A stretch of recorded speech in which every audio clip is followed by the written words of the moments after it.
Roman umpire part number 3।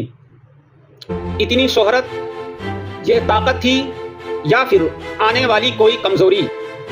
जब Roman umpire इतनी मजबूत और स्ट्रॉन्ग थी कि पूरी दुनिया इनकी ताकत को लोहा मानती थी, तो फिर इनमें यह गिरावट और इनकी एकता और एकजुटता में ये दरारें कहां से पड़ गईं?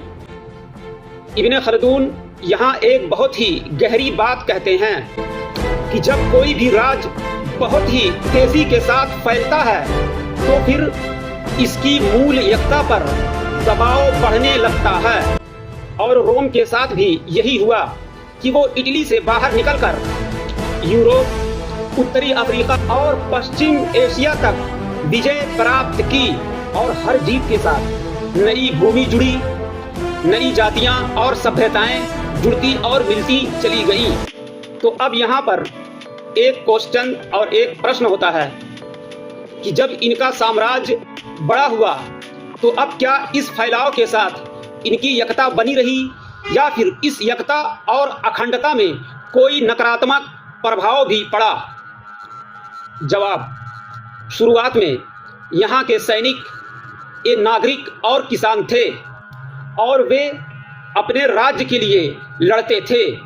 लेकिन जब दुनिया के कई हिस्सों पर इनकी ताकत बटी तो अब दूर दराज के लोगों की सेना में भर्ती होने लगी। अब इनकी सेना पेशेवर बन गई और वफादारी राज्य से ज़्यादा सेनापति से जुड़ने लगी और राज्य की आत्मा यहीं से एक अलग दिशा की तरफ करवट लेने लगी। अब इन पर धन दौलत की बाढ़ आ गई।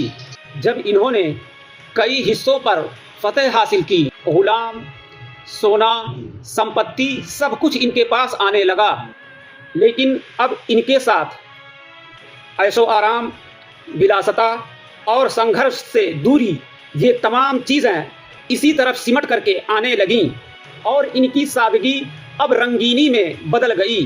अब यही वो पड़ाव और मोड़ था कि जहां से इनकी संघर्ष की आग धीमी पड़ने लगी।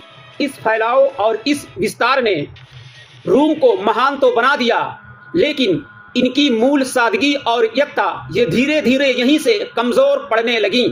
और कोई भी राज बाहर से नहीं बल्कि पहले अंदर से ढीले होने शुरू होते हैं और इनमें एक अंदरूनी खोखलापन जन्म लेता है। हम अगले पार्ट यानी पार्ट नंबर 4 में ये जानेंगे कि विलासता ने रोमन के चरित्र को कैसे बदला।